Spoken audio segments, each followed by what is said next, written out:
Bueno, Claudia, quiero que permanezcas porque viene uno de los casos que para mí me parecen más retadores en el día a día de la medicina fetal, que son los bebés con restricción de crecimiento, que uno dice, tiene el Doppler normal y el feto está chiquito, tiene restricción de crecimiento. Acá nos va a presentar la doctora Andrea Arias, que es fellow de materno-fetal de la Universidad Bolivariana, un caso de diagnóstico diferencial de RCIU. La doctora Andrea hizo una pregrabación y creo que podemos discutir luego un poquitico acerca de restricción y qué estudios hacer. Adelante. Buenos días, mi nombre es Andrea Arias, yo soy ginecobstetra de la Universidad CES y actualmente fellow de Medicina Materno-Fetal de la Universidad Pontificia Bolivariana.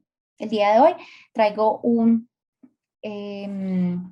caso clínico de un feto con múltiples malformaciones que posterior a estudios genéticos encontramos en él un síndrome de Kabuki. Se citó inicialmente una paciente de 26 años, primigestante sin antecedentes de importancia, con una gestación de 29 semanas más 6 días a staff de medicina materno-fetal por hallazgos de restricción en el crecimiento intrauterino severo, precoz, además de una hipoplasia del vértex cerebeloso, riñón en herradura y un corazón izquierdo hipoplásico. Su pareja de 28 años no refería ningún antecedente de importancia y ambos negaban consanguinidad. Como podemos ver en las imágenes, vemos una megacisterna magna y una alteración en la formación del vértex cerebeloso a expensas pues, de su tamaño. En la parte cardíaca evidenciamos una discrepancia de cavidades izquierdas eh, y una estenosis aórtica y mitral. Cuando se hizo la valoración del resto de la anatomía fetal, encontramos que no habían alteraciones en la parte de las extremidades, no se encontró sandal foot, pero sí se encontró una arteria umbilical única, además de un riñón en herradura. En cuanto a la valoración de la facies fetal, pues toda la parte del perfil fetal estaba normal, como podemos evidenciar acá en la reconstrucción 3D, sin ninguna alteración en la cara fetal. Se decidieron hacer estudios genéticos, encontrando un FISH normal y un cariotipo normal para un feto de sexo femenino. En la siguiente valoración se decidió complementar el estudio de nuevo con un exoma y en la valoración ecográfica encontramos de nuevo alteración pues como en la parte de la formación del vértex cerebeloso, además de alteración de la parte pues fetal encontrando ascitis. Cuando llegó el estudio del exoma, encontramos una mutación de novo, ausente obviamente en ambos padres del feto, una mutación en el gen KMT2D, que configura para el síndrome de Kabuki tipo 1, perdón. El síndrome de Kabuki fue descrito inicialmente en 1981 en Japón, pero ya se ha descrito en múltiples grupos étnicos y es una mutación heterozigótica de múltiples genes que tienen que ver con la metilación y desmetilación en el proceso de el folding o la formación de las estructuras de las histonas. Esto se da en el proceso temprano de la embriogénesis. Es una enfermedad muy rara, con una prevalencia del 1 en 32.000 y se ha descrito muy bien el fenotipo del neonato, encontrando hallazgos craneofaciales, retraso pues, del crecimiento postnatal, anomalías esqueléticas y déficit intelectual. Pero en realidad los hallazgos que uno pudiera encontrar en un feto prenatalmente no han sido tan bien descritos. Importante y a tener en cuenta la parte de los diagnósticos diferenciales que podrían ser el síndrome de Charge, el ranquiotos renal y el síndrome de microelección 22q11. Todos configuran para alteraciones que tienen que ver con la parte de cardiopatías congénitas. Cuando vemos las series que tienen acerca de los hallazgos prenatales en el síndrome de Kabuki, vemos que la mayoría de estos fetos tienen más de una anomalía en la parte de la anatomía, como era el caso de nuestro paciente, polidramios, arteria umbilical única, como en el caso de nuestro paciente, alteraciones renales y alteraciones congénitas cardíacas. Otros hallazgos, hidrops, restricción del crecimiento intrauterino también en nuestro paciente y extremidades cortas. Como conclusión, es que pues el estudio genético en estos casos, sobre todo en la parte de cardiopatías congénitas, es muy importante, tanto para mirar y determinar el porqué de estas alteraciones, así como para una adecuada asesoría en cuanto al pronóstico fetal y asesoría para gestaciones posteriores a los padres. Y que el síndrome de Kabuki, a pesar de que es una enfermedad rara y que puede pues, estar asociada a alteraciones cardíacas, renales y el sistema nervioso central, es importante incluirlo en esos síndromes que pueden tener como que pueden tener asociación a cardiopatías complejas como el corazón izquierdo hipoplásico. Les agradezco mucho por su atención, que tengan un feliz resto de mañana. Gracias, Andrea.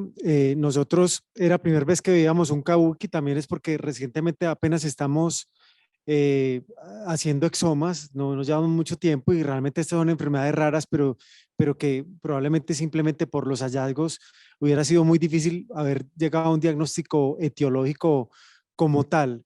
La pregunta, Andrea, es respecto a consejería para estos padres, o sea, llegamos a un diagnóstico muy refinado, dijimos, fue un kabuki, sabemos que tenía múltiples malformaciones, pero respecto a consejería, haber llegado a ese diagnóstico tan refinado, ¿cambió en algo el pronóstico, en algo la consejería a los padres o no? Doctor, pues la respuesta es que por lo general, como mencioné, la recurrencia es supremamente baja, ya que era una mutación de novo. Eh, por lo general, cuando usted ve esto, y como lo mencioné, y está asociado más como alteración en esa primera parte de la embriogénesis y eh, no tiene mucha recurrencia. Entonces yo pienso que es supremamente importante porque obviamente dentro de esa asesoría que se hace a los padres, ellos van a preguntar y bueno, vamos a tener otro hijo con estas alteraciones. Entonces yo pienso que el llegar a ese diagnóstico fue clave para que los padres quedaran un poco más tranquilos en cuanto a la parte de esa recurrencia. La pregunta que le hago al doctor Gutiérrez, que está acá, es, Jorge, el protocolo, tú que ves tantos bebés con restricción de crecimiento, el protocolo de restricción de crecimiento respecto a la parte anatómica y fetal en un RCIU, ¿ustedes qué es lo que hacen frecuentemente? Bueno, esencialmente cuando llega el paciente referido por diagnóstico de restricción del crecimiento, el primer paso es la clasificación. La clasificación se deriva de la edad gestacional y del aspecto morfológico y de la presencia o ausencia de insuficiencia placentaria. Entonces, inicialmente, y un paso previo es aclarar la edad gestacional, porque un grupo de pacientes que se refieren con restricción del crecimiento esencialmente vienen con alguna error en el fechaje de la gestación. Una vez tenemos claro que el feto está creciendo por debajo de los estándares esperados para la edad gestacional, hacemos la valoración morfológica que nos permite clasificar fenotípicamente los individuos con restricción del crecimiento y en caso de evidencia de anormalidad morfológica, procedemos al estudio anatómico y o al estudio de infecciones o a ambos. El estudio de infecciones que hacemos es esencialmente el estudio de Torch y el estudio morfológico inicial en la mayoría de los individuos es un cariotipo y un almacenamiento de ADN que, como hemos dicho, es costo efectivo, es muy barato. Y la valoración de la función placentaria en relación con el Doppler de arterias uterinas y con la circulación del feto. Es esencialmente la clasificación. El seguimiento depende de la condición que se defina basada en esta aproximación inicial. Sí. Estos que son chiquitos con un Doppler de uterinas normal y sin infección, que sí, siempre se ha recomendado un cariotipo por eso, pero por debajo de qué edad gestacional se recomienda y realmente qué porcentaje de cariotipos anormales salen. No, Porque son fetos morfológicamente normales. Normales con restricción del crecimiento después de la semana 32, casi ninguno. Casi todos son normales cromosómicamente. De la misma manera, incluso restricción del crecimiento temprano, cariotipo normal, un porcentaje Mínimo. pues muy alto, tiene Anormal. Sí. Si uno hace microarreglos, hay un porcentaje, no te sabría decir exactamente qué porcentaje de individuos morfológicamente sanos, solamente con restricción del crecimiento intrauterino en el que se han excluido Temprano. otras anormalidades. Temprano. Pero sí, morfológicamente sanos. Sí. Temprano y morfológicamente Sí. sano. Pero yo quería aprovechar este segmento fantástico que me siento como en un staff de la Bolivariana, porque está la genetista aquí. Ayer el doctor Sarante, al final de la tarde, decía: doctores ginecólogos, ustedes no pueden dejar pasar una restricción de crecimiento intrauterino. Yo creo que frecuentemente nosotros hacemos el estudio, datamos bien la gestación, tiene una ecografía de tercer nivel normal y un tamizaje normal y el feto es chiquito. Y uno como que, no, pues todo bien. Y los papás. Entonces mi pregunta para la genetista es, porque lo decía también el doctor Sarante ayer, restricciones de crecimiento tempranas, estructuralmente normales y no placentario, ¿cuál debería ser el estudio o el enfoque genético, Claudia? ¿Cuál debería ser la prueba? Porque aquí sí está más amplio que el caso anterior. Es un feto estructuralmente sano, pero chiquito. ¿Se puede quedar uno tranquilo o hay un panel o no sé qué de lo que... ¿Qué nos puedes decir al respecto? O sea, ¿qué busco y con qué examen? Pues la restricción sí que es un camello. Sí, esta es la peor de todas. Exacto. Porque es dificilísimo, la restricción es dificilísimo de diferenciar realmente hasta qué punto es un niño sano o es un bebé realmente con restricción. Entonces ahí sí es muy importante la edad de presentación. Entre más precoz y más chiquito, digamos, es el más tempranamente se queda un bebé, es más frecuente que encontremos aneuploidías o de lesiones o duplicaciones grandes. Suele ser más severo y suelen hallarse además otros importantes si tiene o no otras malformaciones. Y cuando es más tardío, es más frecuente que sean ahí condiciones monogénicas.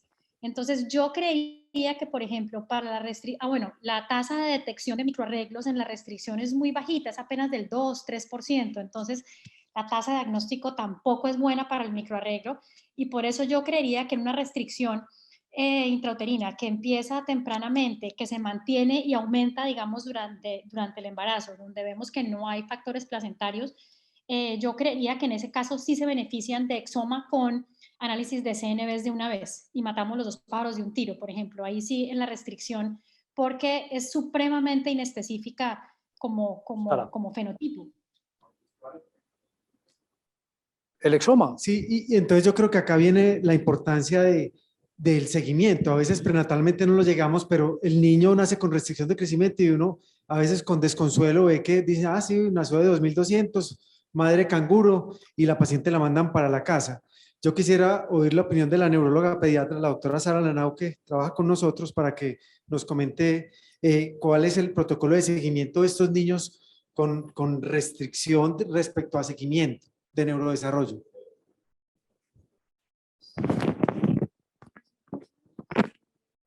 Restricción del crecimiento intrauterino o los pacientes prematuros pueden tener un nivel diferente de neurodesarrollo, que pues no lo vemos más allá porque pues ustedes se desvinculan muchas veces de los pacientes y que normalmente llegan ya cuando el paciente tiene 2 años y se detectan de una forma más florida las alteraciones.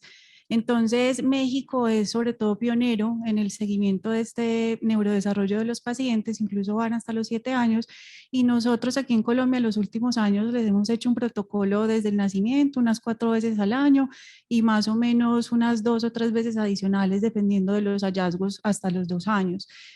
Ahí uno encuentra pues algunas alteraciones puntuales, pero generalmente el pronóstico, si no hay una alteración genética, es bueno. Cuando encontramos alteraciones genéticas, pues que es lo que ustedes están hablando, definitivamente en muchos casos sí hay compromiso de neurodesarrollo, de alteraciones cognitivas, pero pues son pacientes que ya los neurólogos nos llevamos de la mano ya pues hasta grandes. Pero tú, Sara, normalmente en estos niños, digamos, frecuentemente solicitas un exoma a estos bebés o simplemente por clínica y por hallazgos fenotípicos.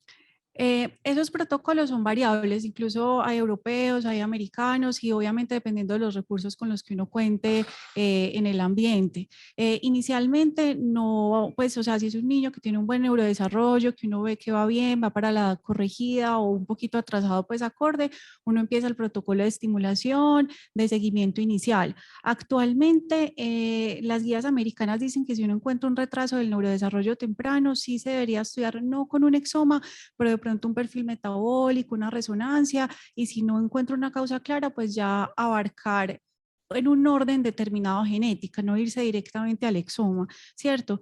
Pero ya en pacientes que yo tengo un compromiso importante y no encuentro una causa en una resonancia, por ejemplo, o en otros factores, ya yo empiezo a escalar y si el niño se empieza a quedar y no encontramos una causa básica en un cariotipo o en algo adicional, ya sí son pacientes que terminan en exoma, pero ya es mucho más adelante.